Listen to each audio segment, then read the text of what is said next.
Hey, what's up, family? It's your boy LaRon, and I'm back with another video.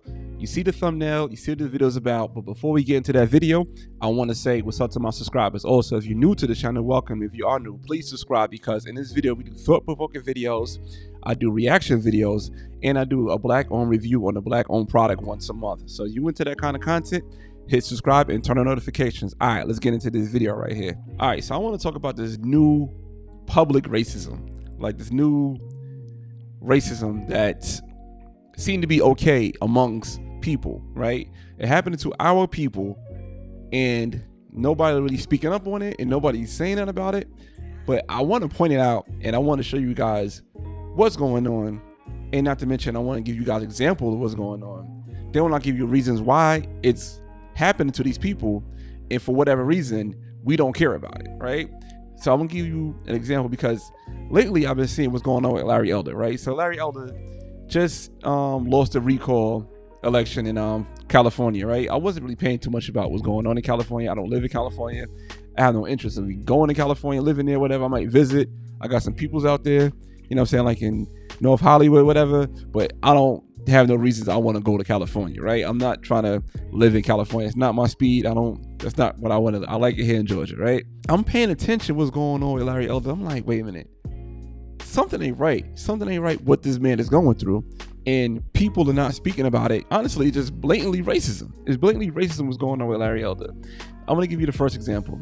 So the first example is news articles saying that Larr Elder is the black face of white supremacy. Real deep-rooted white supremacy has no room for any black man to be a black face for anything with white supremacy. Let's get that clear. No room for any black man. I don't care what his views are. I don't care what they think.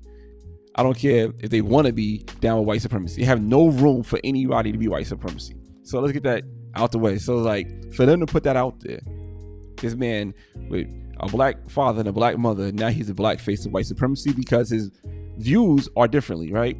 We can agree with his views or disagree with his views, right? Me personally, a lot of stuff he says, to me, I think he's like a fast talker, and he gonna get these things. He trying to say little slick things, and I don't know too much about Larr Elder, right?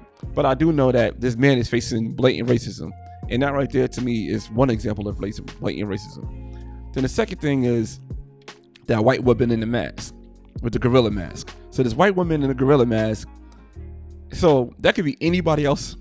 Say that was, like I said, Cory Booker. Say that was just Cory Booker that was walking down the street in New Jersey, and some white lady on a bicycle in a gorilla mask throw an egg and miss him. Then one of his advisors go over there and say something to her, and she punch him in the face. If that was anybody else, that was not even Larr Elder, maybe like another Republican or something like that, that was just walking down the street like that, like a public official like that, that's running for office, and a white woman in the gorilla mask throw an egg at him, it'd have been curtains. It'd have been over with. Like, nah, you don't do nothing like that. You don't do nothing like that. It is crazy that that was done, and it was no real backlash for what she did. It was just like, all right, whatever. I don't think she got they ain't pressed no charges on her, nothing like that. And that was, to me, blatant racism. I don't care how you put it. That was blatant racism, and I think that her knowing that she could get away with that was blatant racism. And now another example of blatant racism is, again, the LA Times. They put out a tweet, and it's like they're saying that Larr Elder smacked a white woman. And I'm gonna show you the video, and this is the video right here.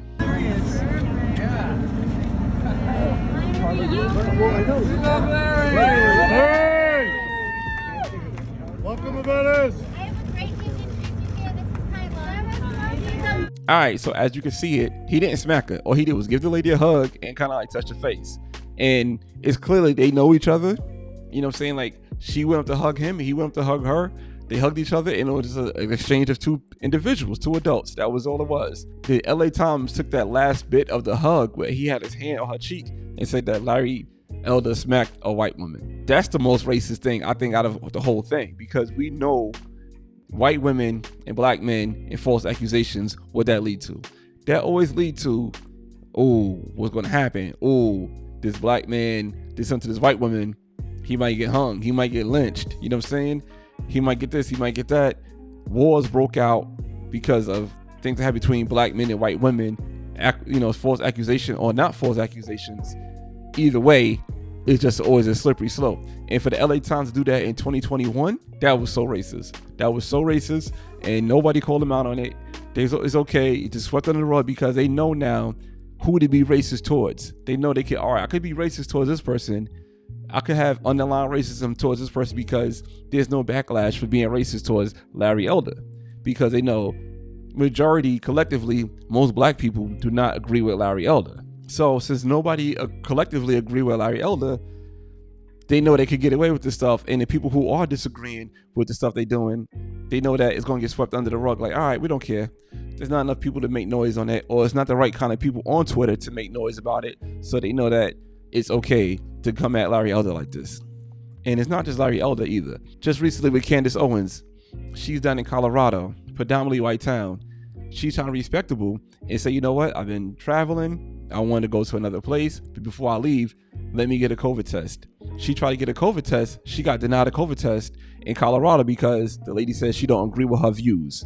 So I'm like, all right, that don't seem too right. So you don't agree with this lady's views on it, but this lady trying to do the right thing and take a test and be proactive and make sure she don't have the COVID. And now that she don't got the COVID, or she can't see that she got COVID, you're not going to allow her to see that because of how you think her views are. Is it really her views, or could it be something else? It could be something else. You know that you could be racist towards this person and nobody will give you no backlash for being racist towards this person. And you know that you could be racist and the black community is not going to attack you on it or call you out on it because it's Candace Owens. And collectively, I think a larger majority, I'm not going to say collectively, a larger majority of black people don't agree with Candace Owens because of things they say. So Candace Owens and Larr Elder both said things that could be like, all right, it's controversial or is way off left field. So this is what Candace Owens said about somebody that is dear to our heart as black people. But you are defying common sense to believe that this person suddenly became an exemplary character, but happened to be high on fentanyl and methamphetamine, and trying to use a bill, a fake bill, to purchase something. And so, in my opinion, George Floyd was a criminal. He was a criminal. And just because he was a criminal doesn't mean he deserved to die at the knee of a police officer. But it does mean that I am not going to play a part of the broken black culture that always wants to martyr criminals, who wants to pretend they were these upstanding human beings that just wanted to help society, that just wanted to reach out and uplift society. And he has a rap sheet that is long, that is dangerous. He was an example of a violent criminal his entire life. Okay, up until the very last moment. Now, all right, so you see that, right? All right, damn, like that's what she said about George Floyd. It was deep, and collectively, you know, speaking about George Floyd is a very touchy topic, right? You can't talk too much about George Floyd. Then secondly, we have Larr Elder. Now, Larr Elder just came out. He said this about George Zimmerman. I think that I would rather have a George Zimmerman living in my neighborhood, and maybe if George Zimmerman were living in my neighborhood, we'd have fewer Oreo Castros. I thought we wanted people to be proactive. That wasn't the question, Larry. Say something. I know, I'm answering something different that ought to be answered. Could you just answer my question? George Zimmerman like he's some sort of criminal. He's not a criminal. He's George a guy Zimmerman who cares about his neighborhood. Shot dead an unarmed He's a guy who cares teenager. about his neighborhood. He's a neighborhood watch guy. Don't you want people who are proactive? And there was crime in that neighborhood, Pierce. I live in South Central. There wasn't crime from Trayvon Martin in that neighborhood. The burglar bars are not on there because of George Zimmerman. They're on there because of the minority of thug in the community that's messing up everybody's image and reputation. This is why people profile. Instead of being angry at George Zimmerman, be angry at the minority of the thug who's committing these kinds of crimes. Okay, if I could jump in again. So just to clarify, though, Trayvon Martin wasn't committing crime. It was an unfortunate incident. Two people had preconceived notions about each other. It never should have been happened. Doesn't make George Zimmerman a criminal. I used to work in the DA's office, Pierce. I'm telling you, it was a dog case, a reasonable doubt case. Nobody I know would have filed the case. Yeah, well, we disagree, obviously, about that. I think it's completely wrong. Obviously. That George Zimmerman should get no punishment at all for killing an unarmed teenager. He's got serious punishment. He can't go anywhere. Are you kidding? He's a marked man. Well, he's going to be sued civilly. He will never have a moment of peace. He killed somebody. Morally, he's got to deal with that, Pierce. He recognizes that. He's not Larry, if I may he respond. recognizes what he did. I may respond.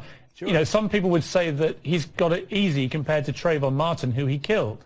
So much as people feel sorry for George Zimmerman not being able to lead the life perhaps he wished he could, at least he can lead. At least he can lead a life. At least he can lead a life. Nice to have had a George Zimmerman in Cleveland and maybe Ariel I don't want Castro George Zimmerman doing my neighborhood watch patrol. No, I don't. 10 years, I don't. I've got 3 teenage sons, Larry. I don't feel comfortable having somebody like George Zimmerman marching around as some wannabe vigilante, armed with a gun, potentially killing my kids as they come home from a store with a bag of Skittles. The things that they say, it gives black people, like, we push a distance towards them and be like, we're not going to rock with them. We don't care what happened to them. Whatever happened to them, that's on their own. But at the same time, I think now that people see that, they're going to open up and do racist things towards these type of people. I mean, the things that Larr Elder just went through in the past, say, month, is crazy. It's crazy that it's going on in 2022 and right in front of our faces, and nobody's really speaking on it. Nobody's really speaking on it. But that's just my view on it, man. How do y'all feel about that? Do y'all feel like this is like the new form of racism that's coming out? And people saying like, all right, since it's these people, we know we can get away with it? Or do you think it doesn't matter because it's the people that they doing it to? Since it's Larr Elder, since it's Candace Owens, it doesn't really matter because they have conservative views and they right-wing people. That's just my thoughts on it, man. I appreciate your time, man. Leave something in the comments. Until next time, peace.